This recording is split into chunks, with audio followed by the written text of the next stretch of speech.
the government plans to pay 55 rupees per ton to cane farmers. Now, while mills would pay the rest of the state set price, the industry, of course, continues to reel under a glut and is struggling to export because of low global prices. Let's discuss this in further detail with Abinash Verma, the Director General at ISMA. Good morning, sir, and thank you very much for joining us. So if you could tell us, what is the outstanding cane arrears for sugar year 17-18? I don't have the latest position, but my understanding and calculations would suggest that as on 31st of March 2018, the cane price arrears of the whole country, and I would say cane price arrears which is beyond the 14 days overdue, would be anywhere around 18,000 crore. So has ISMA made any request to the government for any sort of relief with respect to these cane arrears?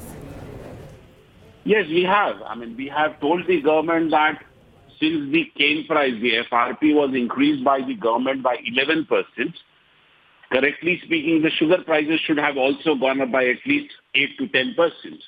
But the sugar prices have fallen by 20% in the last about 5 months. Therefore, our paying capacity is much, much lower than what the government was estimating or expecting when they increased the cane price by 11%. And that is why we are unable to pay to the farmers on time. That has resulted in 18,000 odd crore as an end of March.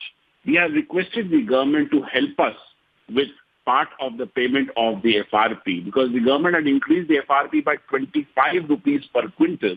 We had asked them that a large part of that should be borne by the government. There was a news yesterday that 5.5 rupees per quintal may be considered. I don't know how far that is correct, whether the numbers are right or not. We'll have to wait and see. So how much of a difference would that 5.5 per quintal make if it indeed does come through? The total cane price that we have to pay, the FRP, is 255 rupees per quintal of sugar cane. So 5 rupees 50 paisa of that is not a big number per se, but it does make a difference as far as the government's involvement is concerned. It sends a huge message that the government is accepting that we are unable to pay to the farmers.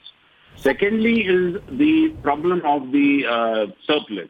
All the sugar prices have been falling because there is surplus sugar in the country, surplus sugar cane produced by the farmers because the cane price today probably is the most attractive amongst all the crops. The farmers are getting almost 50% higher remuneration from sugarcane as compared to any other crop in the country.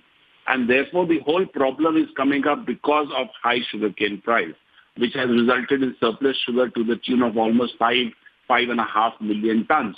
And therefore, we have requested the government to help us in pushing out a large part of that as exports to international markets.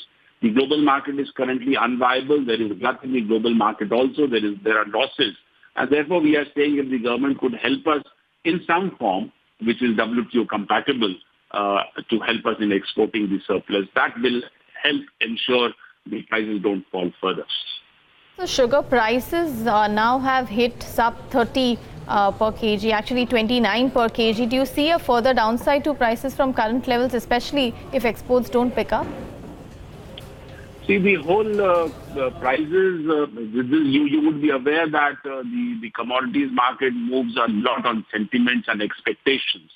Now, there was a surprise. We were not expecting such big sugarcane crop this year, but it came as a surprise because Maharashtra and North Karnataka, the yields per hectare have turned out to be almost 30-40% higher than in the past years, record there already.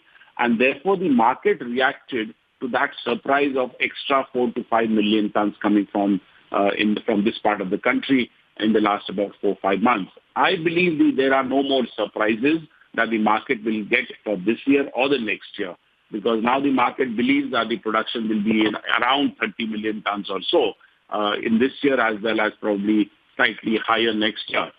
As far as addressing the problem of surplus is concerned, if the government does help in ensuring that the sugar moves out of the country in this year and also announces another export program as early as August 2018 for the next season, I believe that the sugar prices should remain at these levels. And in fact, if they are able to help us with better prices on the ethanol front, that should address a lot of the issues that the sugar mills are facing. Then, only then will the sugar prices remain at these levels. Otherwise, we fear that it might fall further.